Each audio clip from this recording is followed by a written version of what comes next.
Ladies and gentlemen, fight number 3 this evening is brought to you by Engage Fightwear. It is an amateur featherweight contest which will be contested over 3 3-minute rounds. And introducing first, fighting out of the blue corner, he weighed in at 65.6 kilos and trains out of Boon Chu. Tonight, he makes his MMA debut. Ladies and gentlemen, give it up for Dazz Kolovos.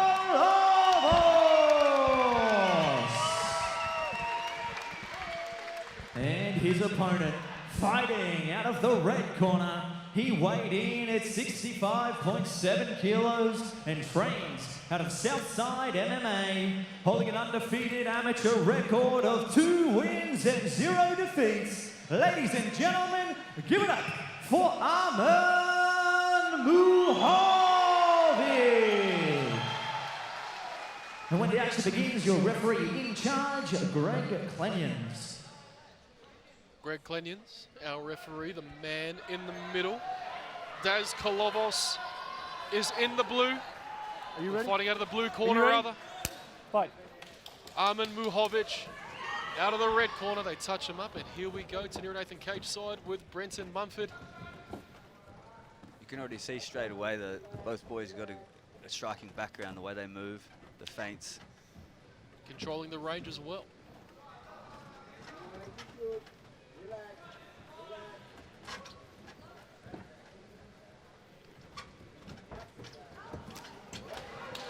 Left hand over the top.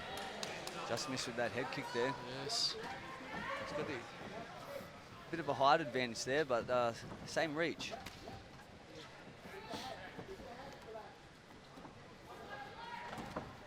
He's got him again with that same hook, that check hook as he comes in. Yeah, well, he's got to keep his right hand up. Boxing Basics 101, Brenton.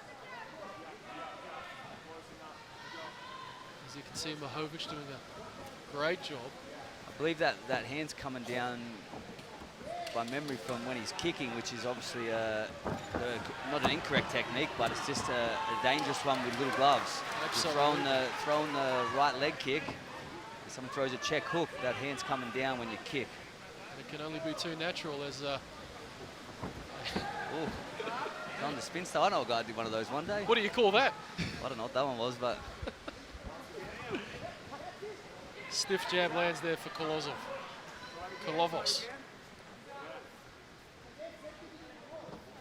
Daz looks like he's starting to loosen up and get a bit more comfy on the outside.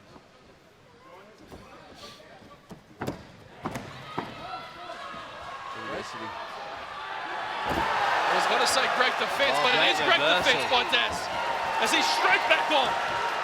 And the crowd comes to life here at the Indoor Sports Centre. Gotta love the boys touching gloves after a good scramble. Mid-round. As we come into the final minute of fight number 3 this evening. Dazz goes low, lands flush.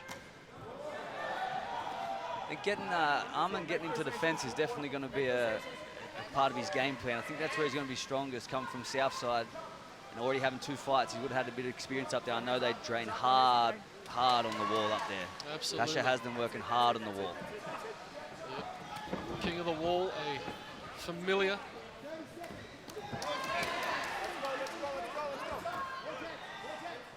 Dazz Kolovos looking very good here in this first round as he goes down the middle there with the right hand. Arman's doing well cutting the cage off though. He's not letting him get out off the fence. No, not at all.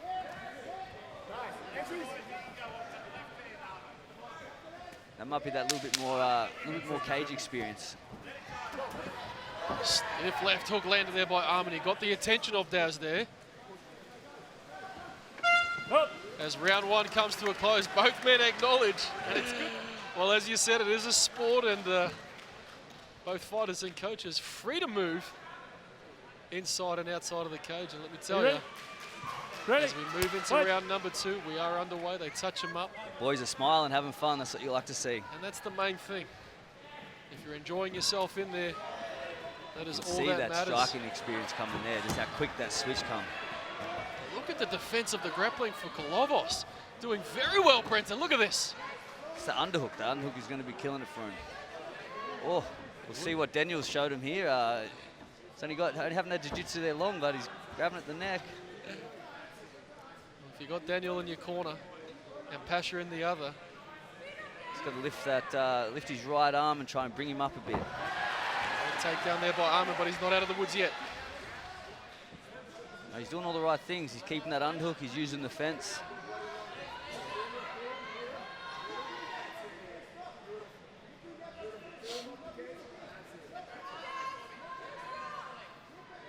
And this is probably better where Arman wants to be. Yeah, this is where Arman, I think, will use that experience, that just that time to have 2 fights. He would have more time, I believe, in the gym doing more MMA as opposed to striking. So he would have been in this position more often than Dazz.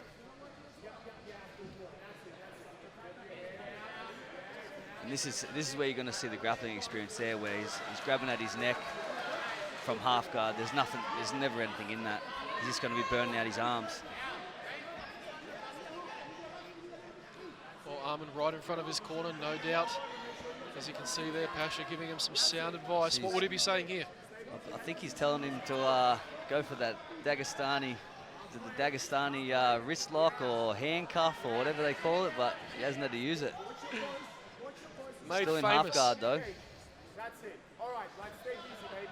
Stay easy. This is actually a good spot for Arman. He can work from here with a minute left. Body head, body head. Arman. This is where you start to see the experience of one and the inexperience of other in a sense. See the pressure, shoulder pressure, making sure he's got his underhooks, staying heavy, not letting him get his hips out. And smiles from both men. They're talking to each other in there, no doubt. Ooh, he's got his guard back though. He's done well to get his guard back. See if he can scoot back to the fence and use it to get up and get back to where he's more comfortable. Well, let's see what Dazz can do off his back.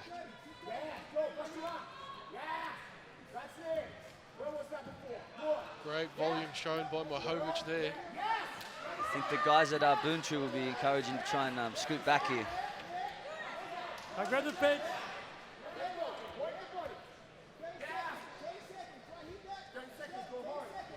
Well, you can see with 15 seconds left, Pasha Stoiler happy with what he sees here in round number 2. In saying that, he's with his 3 wins in Muay Thai, he's still a blue belt. So to get a blue belt, you can't. You're going to have something. You're going to have some tools in there. Absolutely. Will he use them? Going into the 3rd round, we will find out as round number 2 comes to a close. We wouldn't put it past them. Just in front of the Wouldn't door. put it past the judges to score this fight, even at the moment. Both men looking to make their statement here in the 3rd, as we do have a crowd getting behind as Kolovos tonight. And no touch across, but they do hug it out. And on the jab is Dazz Kolovos. He's doing all the right things, keeping him away with them long strikes.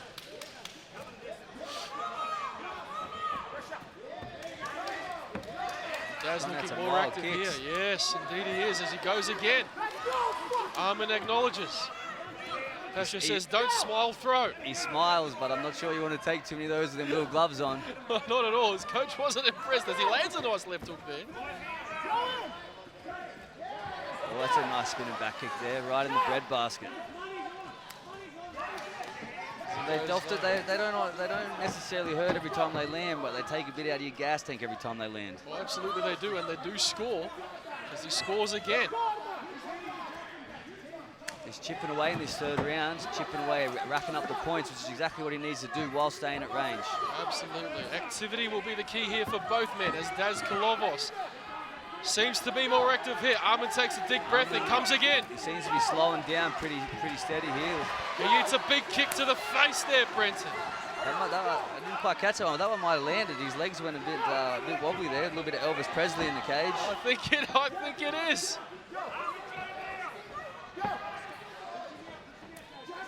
Dazz's work rate is definitely increasing this 3rd round. Goes down the middle again. Round the corner goes Arman. And he shoots. Can he be successful here? This is what he needs with a minute left to work in the round. He needs to get this takedown to, I think this takedown will be the difference to win and lose this fight for him. Oh, absolutely. I couldn't agree with you more. With a tight fight like this, it could come down to this one takedown, or in the other sense of it, to the defense. Does this defender takedown, then he scores off of it. Well, I'll tell you what, Dazz does a good job of defending there, and straight back to work is Dazz Kolovos. I think Dazz is running away from this one in the 3rd. Muhovic needs to find something here. Kolovos opening up. he's having fun with it. I think he can see that his gas tank's running a bit low. He's going to have a bit more fun now. Well, I'll tell you what, both men look to be enjoying themselves in the cage as we count down the last 30 seconds left in fight number 3 this evening. Dazz Kolovos eats an overhand right and another. Comes back with one of his own and more. 20 seconds to go. Dazz has got to keep doing what he's doing. I think he'll take this one. Well, the crowd is loving this fight, Brenton. And as are we. And so are we. And so is Dazz, but looks in there. He can't stop smiling. Look at him. Both of them. Loving it. Muhovic and Kolovos put on a show for the fans here as Dazz lands late in the round. Finished it with a statement head kick. And I think that one counted, and a great show of sportsmanship shown. Ladies and gentlemen, after 3 rounds of action, we go to the judges' scorecards for a decision. Judge 1 scores the contest 29-28 to the blue corner. Judge 2 scores the contest 29-28 to the red corner. And Judge 3 scores the contest 29-28 for your winner by split decision in the blue corner, Dazz Kolovos. So ladies and gentlemen, I'm here with Dazz, successful on debut, very fun fight back and forth.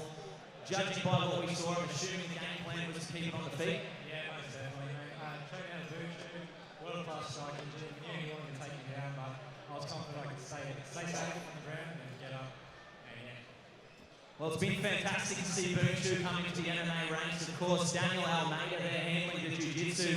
Talk to me a little bit about what it's like training in a room full of superstars. Mate, it's very humbling and it's also inspiring too. Like I wake up and I've got Angie, she's 2-time world champion, Wayne's 10-time. Daniel's killing it in jiu-jitsu, he's a beast, so it's awesome. If I can learn off them, I'm going to be alright, I think, so yeah.